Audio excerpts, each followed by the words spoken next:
கணவன் மனைவியுடைய நிம்மதி, சந்தோஷம், மகிழ்ச்சி, இரு உறவுகளுடைய நிம்மதி, சந்தோஷம், மகிழ்ச்சி, இது திருமணத்துடைய இலக்குகள் உண்டு. ஒரு ஆண் மகனுக்கு அமைதி தரக்கூடிய இடமாக மனைவியுடைய வாழ்க்கை என்ன செய்யும்? இருக்கும். அதே போல நேசம் தரக்கூடிய ஒரு இடமாக அது என்ன செய்யும்? இருக்கும் என்றது இலக்கு. ஏன் அல்லாஹ் தஆலா என்ன சொல்றான்? வஜஅல பைனக்கும் மவத்தன் வரஹ்மா, உங்களுக்கு மத்தியில் ஒரு நேசத்தையும் ஒரு கருணையும் அல்லாஹ் தஆலா ஆக்கி இருக்கிறான் அப்படி என்று சொல்றதை நம்ம பார்க்கிறோம். இந்த விஷயம் அதாவது நம்ம கணவன் மனைவியுடைய அன்பு வாஜிபா இல்லையா என்ற தலைப்பிலே நம்ம பார்ப்போம். நிறைய பேர் இதுல ஒரு பகுதி புரிஞ்சுக்கொள்ள என்னன்னு சொன்னா, அல்லாஹ் தஆலா அமைதி தரும் இடமான்னு சொல்றான். ஆனா சண்டை தான் என்ன செய்யுது? நிறைய இடத்துல நடக்குது, பிரச்சனை தான் நடக்குது. எப்படி அமைதி தருமான இடம் நம்ம நினைக்கிறது? பிரச்சனை எந்த சப்ஜெக்ட் எடுத்தாலும் ஒரு சிக்கல்ல முடியுது. அது இல்லாட்டி நாங்க ஒரு அறவாசி அமைதியை வைத்திருப்போம் என்ற மாதிரி என்ன, இதுதான் நம்ம பிரச்சனைக்கு அறவாசி மாதிரி நினைக்கிறோம். ஆனால் இது நம்ம அந்த சில நேரங்கள்ல 25% பிரச்சனைகள் உண்டு, அது கோர்ட் தான் தீர்ப்பு, வழக்கு தான் தீர்ப்பு. ஆனா 75% நம்ம புரியாதனா நடக்காது. என்ன அப்படின்னா, எப்பயும் அதுக்கு சொல்லுவாங்க தஷ்தீத்துல் இர்ஹாக். மனிதனுக்கான சில ஸ்ட்ரெஸ் நெருக்கடிகள் இருக்கு.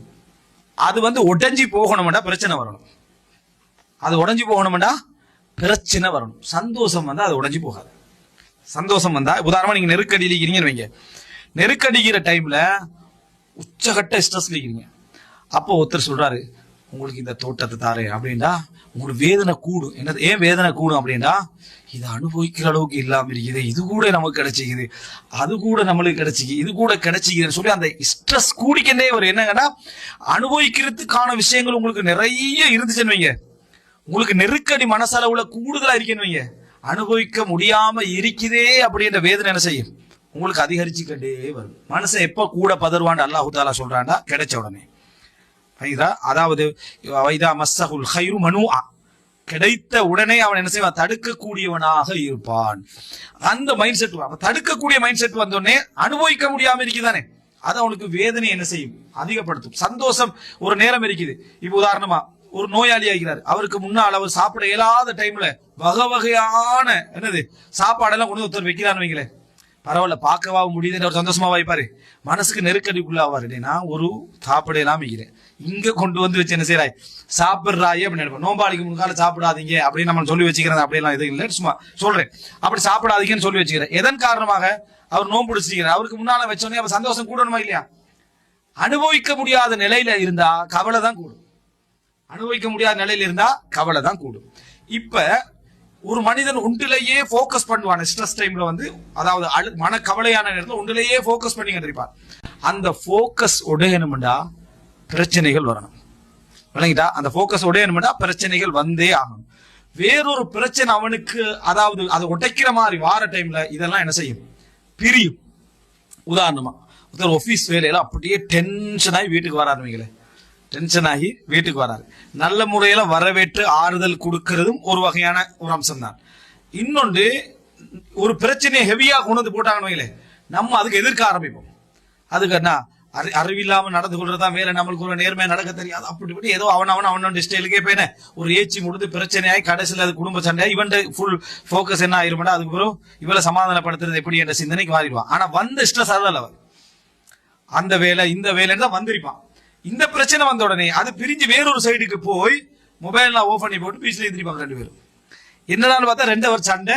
அதுக்கு பிறகு என்ன முடிவு? என்ன, இந்த சப்ஜெக்ட் ஒரு சைட்ல போட்டு இந்த சைட்ல ஒரு சைட்ல போட்டுட்டு போயிட்டு பிரச்சனை 2 ஆயிரும். ரசூலுல்லாஹி ஸல்லல்லாஹு அலைஹி வஸல்லம் உஹது யுத்தத்துல கொல்லப்பட்டாங்க அப்படின்ற செய்தி, அதாவது உஹது யுத்தத்துல தோல்வி அடைஞ்சு எல்லாரும் ஓடிக்கண்டிக்கிறாங்க. எவ்வளவு பெரிய கவலை!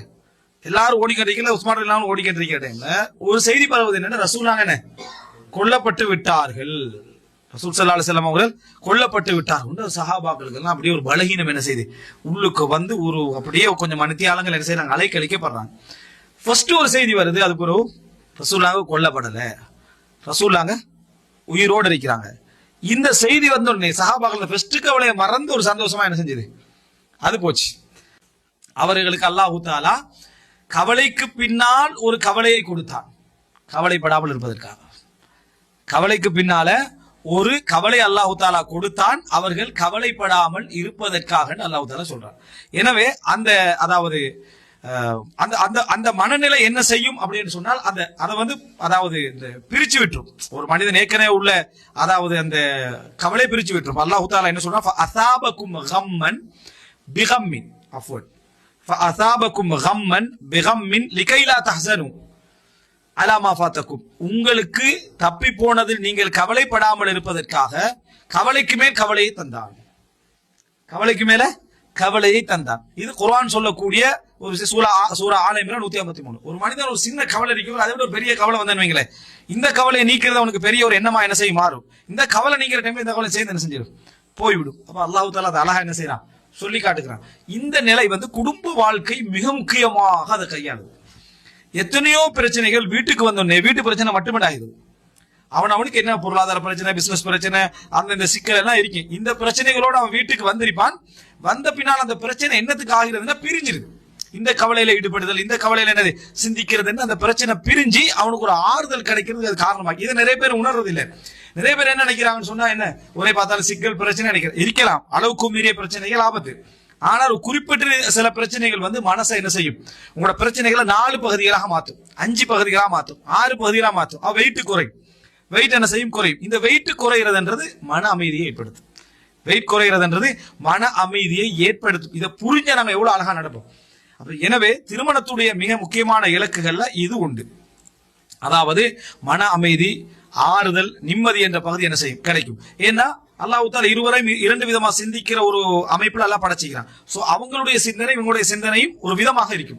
இதனால என்ன செய்யும்னா, இந்த சிந்தனைக்கு ஆறுதல் தரக்கூடிய அமைப்பிலான முறைதான் அவங்கள்ட்ட இருக்கும். அது எந்த வடிவத்துல என்ன செய்யலாம், வரலாம். ஒரு பிரச்சனை வடிவத்துல வரலாம், மற்ற வடிவத்துல வரலாம், பொருளாதார வடிவத்துல வரலாம். ஆனால் நீங்க இருக்கக்கூடிய கவலையோட அது நேரடியா மோது. நானே கவலையில் இருக்கிறேன், நீ இப்படி ஒன்று போடுறாயின்னு மோதும். மோதுற டைம்ல கவலை வந்து என்ன செய்யும், தசத்துதா செதறும். இந்த கவலை செதற நீங்க அதுல மட்டும் போக்கஸ் பண்ணுவீங்க. அந்த போக்கஸ் பண்ற கவலை வந்து உங்களுக்கு ஒரு சின்ன ஒரு கவலை மாதிரி ஆகிடும். இதுக்காக வேண்டியும் இந்த அமைதி வாரத்துக்கு வந்து ஆறுதல் சொன்னா மட்டும்தான் அமைதி வாரம் நம்ம என்ன செஞ்சிடக்கூடாது, நினைச்சிடக்கூடாது. பல வகையில் அமைதி என்ன செய்யும், ஏற்படும். நமக்கு முறைப்படுறதுக்கு ஒருத்தர் இருக்கிறான்னு வைங்களேன், அமைதி வராது. தொடர்ந்து ஒருத்தர் சொல்றா, நீங்க உங்களுக்கு என்ன கவலை வந்தாலும் சொல்லுங்க, என்ன கவலை வந்தாலும் சொல்லுங்க, என்ன கவலை வந்தாலும் சொல்லுங்கன்னு வைங்களேன், நீங்களும் செத்து பேசுறீங்க, அவங்களும் செத்து பேசுவாங்க. என்ன காரணம்னு சொன்னா, கவலை மனுஷனுக்கு நிக்காது. எதை இருந்தாலும் ஃபீட்பேக் தாங்கன்னு கேட்டு வேண்டியதா நம்ம அப்படியே பெக்காய் போய்கிட்டே இருப்போம். விளங்கிட்டா, அதுக்கப்புறம் அவங்க வந்து அதை சேர்ந்துருவாங்க. எப்பயும் ஃபீட்பேக் ஆறுதல் கேட்கிறன்றது ஒரு அளவா என்ன செய்யணும், இருக்கணும். என் வாழ்க்கையில நீங்க எப்படி நான் உங்களை நடத்துறேன் நீங்க நினைக்கிறீங்க, கேட்க வேண்டிய அவசியம் இல்லை. கடமையான விஷயங்கள்ல, பிசினஸ் விஷயங்கள்ல வேணும்னா நம்ம கேட்கலாம். மத்த விஷயத்துல உன்னால முடிஞ்சது நல்லது சரியா செஞ்சுட்டு போயிட்டு, அநியாயம் சுட்டி காட்டினாங்கன்னா அதுக்கு என்ன செய்யணும், பதில் சொல்லணும். நிறைய பேர் என்ன சொல்லணும்னா, ஒரு சின்ன கவலையா இருந்தாலும் என்னட்ட சொல்லிடு அப்படின்னு சொல்ல வேண்டிய அவசியம் இல்லை. என்ன காரணம்னா, இல்லாத கவலை சிந்தனை எல்லாம் சொல்றதுக்கு ஒரு ஆள் இருக்கிறதுனால சில கவலைகளை வெட்டிடணும். அடக்க பழகணும். இதை அடக்கிக்கங்க, அதை அடக்கி மனசை திறந்து பேசுங்கன்னு யார்ட்டையும் சொல்ல வேணாம். மனசை வந்து திறந்து கொஞ்சம் அரவாசம் மூடி என்ன செய்ய பேசுங்க. ஃபுல்லா மனசெல்லாம் யார்ட்டையும் என்ன செய்வான துறக்கவான, யாருக்கு இங்கே முழுசா ஆறுதல் சொல்லவும் இயலாது. அது தீர போறதும் இல்லை, அது தீர போறதும் இல்லை. இமாம் அஹ்மத் பின் ஹம்பல் ஒரு மூமின் எப்ப நிம்மதி அடைவான்னு கேட்டாங்க. என்ன சொன்னாங்க, இந்த அவ்வளவு கதமின் யல்லாஹு ஃபில் ஜன்னah, சொர்க்கத்துல முதலா எப்ப கால் வைக்கிறானோ அப்பதான். நாங்க ரசூலுல்லாஹ் சொன்னா முஸ்தரிகுன் வ முஸ்தராஹும் மின்ஹு, ஓய்வு பெறுகிறான் அல்லது அவரிலிருந்து ஓய்வு பெறுகிறார்கள். ஓய்வு அப்பதான். அதனால இங்க எல்லாம் வந்து யாருடைய பிரச்சனையை அப்படி முழுசா தீர்க்க முடியாது. அப்படி நம்ம யார்கிட்டையும் நம்மளுக்கு கீழே நிர்வாகம் பண்ணிட்டு ஃபீட்பேக் தாங்க எல்லாத்தையும் சொல்லுங்கன்னு என்ன செய்யக்கூடாது, கேட்கவும் கூடாது, சாத்தியமும் இல்லை செய்யறது. அப்படி தூண்டி விட்டோம்னா அவன் கவலைகளை நிறைய பேச ஆரம்பிப்பான். ஜனநாயக நாடுகள் என்ன நடக்கிறது, நீங்க வேண்டிய சொல்லுங்க, வேண்டிய பேசுங்கன்னு சொன்ன உடனே என்ன இடி விழுந்ததுக்கெல்லாம் ஆட்சியாளரை பத்தி என்ன கவுத்துற நிலைமைக்கு வருது. இடி விழுந்ததுக்கு நீதான் காரணம் அப்படின்னு சொல்லி என்ன அவன் பேச விட்டீங்க. அவன் எல்லாத்தையும் பேச விடலாம், பிரச்சனை இல்லை, அளவிற்கு இவ்வளவுதான் நீங்க பேசணும். இல்லாட்டி நமக்கு நிர்வாகம் பண்ற வேலை என்ன செய்யாது, நடக்காது என்கின்ற இது இருக்கணும். இதேதான் குடும்ப வாழ்க்கையிலே நடக்கணும். அப்ப குடும்ப வாழ்க்கையிலே சில அதாவது என்ன அவங்களுடைய அழுத்தங்கள் நமது சில அழுத்தங்களை கரைக்கும். அதை கரைக்கும் என்றது இந்த வசனத்தின் ஊடாக நம்ம என்ன செய்யணும், புரிந்து கொள்ள வேண்டும். திருமணத்தின் இலக்குகள் ஒரு ஆணுக்கு மன நிம்மதி. இது இல்லாதா மன நிம்மதி இருக்கு. திருமணம் முடிக்காதவர்கள் வெளிநாட்டில் ஒரு 10 வருஷமா வேலை செய்யறான்னு, அவனுக்கு ஸ்ட்ரெஸ் வர கவலை அவனுக்கு ஒண்ணுதான் செய்யலாம்.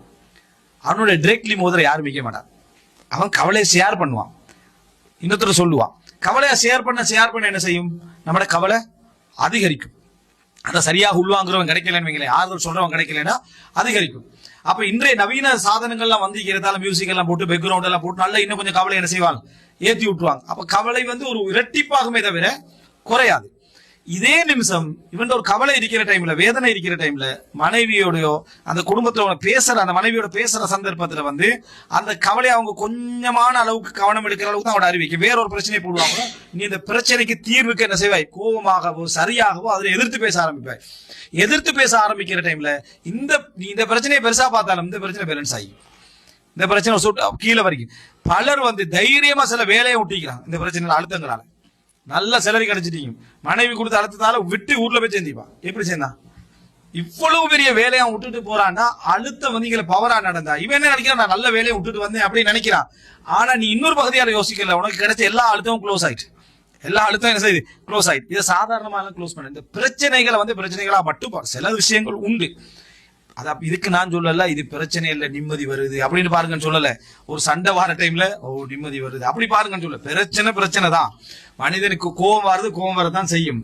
தண்டனை கொடுக்கத்தான் செய்வான். நமக்கு இயற்கை தான், அது மாற்றம் இல்லை. ஆனா நீங்க விளங்கிக் கொள்ள வேண்டிய ஒரு பகுதி இருக்குது. இப்படி வாழ்க்கையெல்லாம் அமைச்சிக்கிறதுனால பல இடங்கள்ல நம்மளுக்கு என்ன செய்யுது, மனசில் உள்ள அந்த இது வந்து 2-3 என்ன செய்யுது, உடைகிறது என்றதை நம்ம என்ன செய்ய வேண்டும், யோசிக்க வேண்டாம். அதுதான் சொல்லணே தவிர இதை மாற்றிக்கொள்ள சொல்ல, இயற்கையை மாற்றிக்கொள்ள சொல்ல. இயற்கை தான். இந்த பகுதியை நம்ம புரிந்து கொள்ள வேண்டும்.